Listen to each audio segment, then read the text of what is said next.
What's up, everybody? This is Tanner from TanmanBaseballFan.com. I was on eBay. I am always on eBay, guys, like checking out prices and researching things and everything. eBay gives you this wonderful seller tool that's powered by Terapeak if you have a seller's account. It's over here. You go to My eBay Selling, and then you click Research, and it brings you up to this list here. So I was just kind of messing around on this, and I found something that was really interesting to me. I want to show you all as well. So let's do a search real quick here. Let's type in 1989 Griffey, just 1989 Griffey. And so we'll see what comes up here. So from January 27th, 2020 to January 25th, 2021, $7,786,922.03 worth of listings that have Griffey 1989 in them have sold.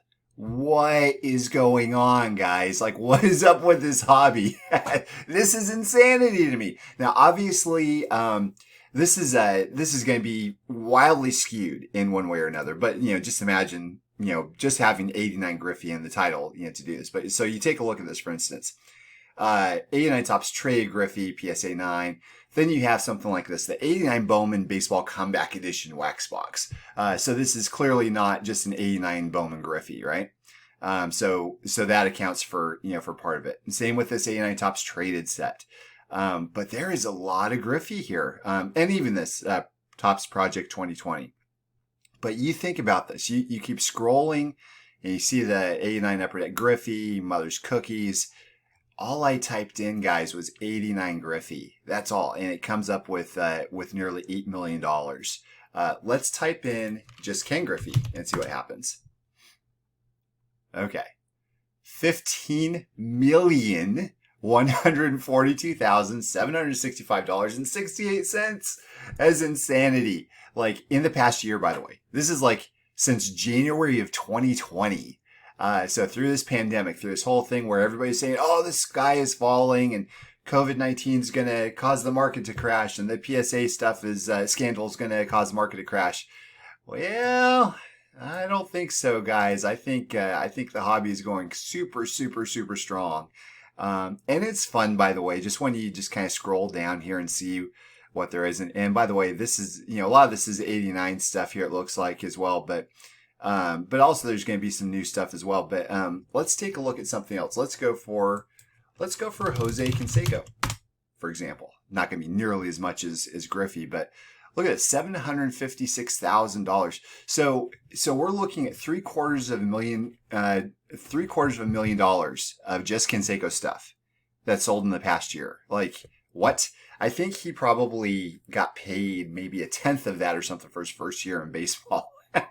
And I mean, just look at all this stuff. So a lot of this is 99-cent stuff, of course. And, which is interesting, by the way, also that if you're looking to, make some money in baseball cards, this might be a good way to do it if you're starting out is just put out a bunch of these, lower end cards and hope that you could hook somebody to buy a bunch of them at one time. It's kind of interesting.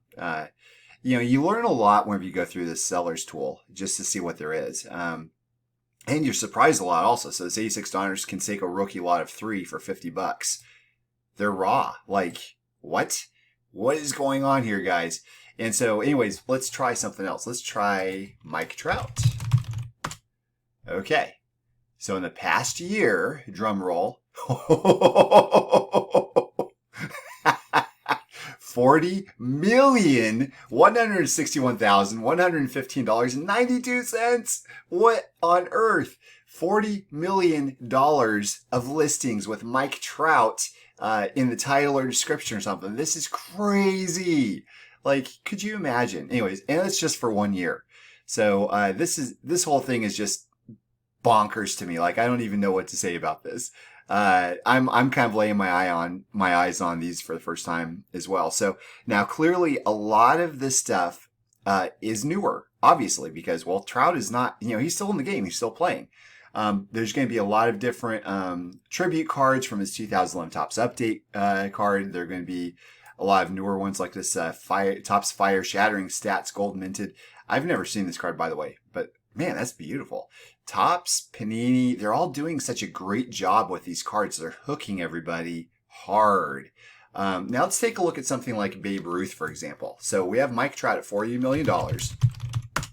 Babe Ruth. Now this is going to be way lower, I'd imagine. And so we have this at $9 million. Now why? Well, I would probably say because they're not making cards of him anymore like they were before. That's interesting to people at least. So like this, for instance, it's a cool card, but there's nothing that's like, oh, wow, this is incredible. I've got to have this. You know, same with this. Nice design. That's Lou Gehrig, actually. You know, but it's still nothing like, oh, I got to have it like the 2011 Topps update Trout. So you keep going. There's obviously a lot of reprints. So, I mean, all this is like, a lot of this is the lower dollar stuff. There's $1,000 card, $1,100 Babe Ruth. So it's really an interesting commentary on the hobby, like how much money is being put into the new stuff. And there's a lot of money that's going into the older stuff too, for sure. But there's just not as much. Like for the newer cards, they are putting out cards, seems like daily sometimes, right? Like they just sell a lot, or they create a lot of stuff. But when it comes to like the older stuff, I mean, let's try another one. Let's try Ty Cobb, for instance. So we had Ruth at what, like 9 million or something. Ty Cobb is like 3.7 million. And again, nothing like crazy as far as pricing goes with all these, because 1973 Topps, I mean, he was out of the game by over a half century at that point. Here's this isn't even a 1911 Ty Cobb. It's mislabeled. That's interesting. How weird. That's crazy. Anyway, so you have all these other newer ones. So you have to keep scrolling. And look, this first page doesn't even look like it has an original vintage Ty Cobb card. None of this here. So let's go to the second page. Let's see if there's something there. So you keep scrolling. There's 1922 Nielsen's Chocolate. So there's one of them there. Keep scrolling down. So obviously the inventory. Oh, here's a T206 red. So that's a beautiful card, by the way. Love that.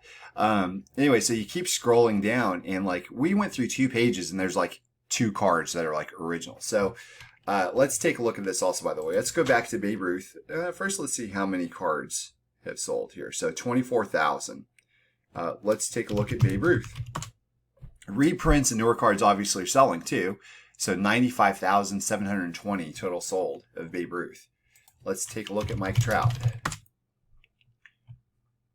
Thinking.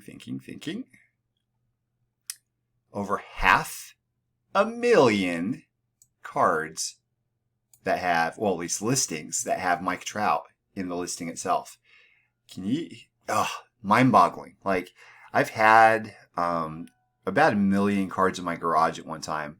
And it fills up like almost every bit of the garage. I couldn't imagine like half of my garage being filled with nothing but Mike Trout. I mean, and of course, obviously that being $40 million worth of cards. Let's try, just for fun, let me try a 1986 rated rookie Canseco. Let's see how many of those have sold. So we do that, comes up. Looks like 811 have sold. Nearly $33,000 of just rated rookies in a year. This is insane. Wow. How crazy. Like I said, I'm kind of laying my eyes on this for the first time as well. So my jaw's kind of dropped here as I'm doing this. Let's do Upper Deck Griffey real quick one more time. We'll do this as last. Deck Griffey. Okay. So the total. It's off screen. I see it here. I'm going to do a little slow roll here. All right. What are your guesses? How much money worth of A9 Upper Deck Griffey stuff is sold? And how many? Here we go. Almost $4 million. And obviously a lot of this is going to be stuff that says packs or boxes or cases or whatever. So, but the vast majority is going to be the Griffey itself. And so you go here, and it looks like we have 28,331 listings with it. Remember, we're not talking about Griffey. We're not talking about 89 Griffey. We're talking about 89 Upper Deck Griffey. And here it is. Guys, the hobby is like very healthy. It's going strong. And I guess the proof is in the pudding, right? So anyways, let me know what your thoughts are. And, get on this Terapeak research tool as well, and do some just kind of mess around on it and let me know what you come up with as well. This has been a blast. I think I'm going to keep playing with this. Anyways, thanks guys. Have a great day.